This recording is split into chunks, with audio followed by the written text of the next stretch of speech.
Welcome to my channel flavour fusion. আমার গাছের fresh পুদিনা, সেগুলো ধুয়ে নিয়েছি।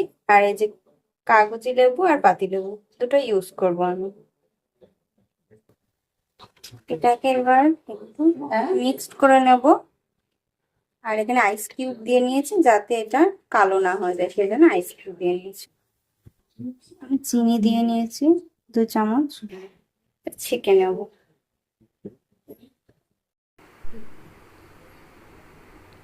কাগজি লেবু, এবার পাতি লেবু নিয়ে নিচ্ছি। অল্প একটু বিট লবণ দিয়ে নেবো, অল্প একটু চাট মশলা, অল্প একটু পরিমাণে জল দিয়ে একটু আইস কিউব দিয়ে দেবো এবার। একটু এক্সট্রা ঠান্ডা জল মিশিয়েছি।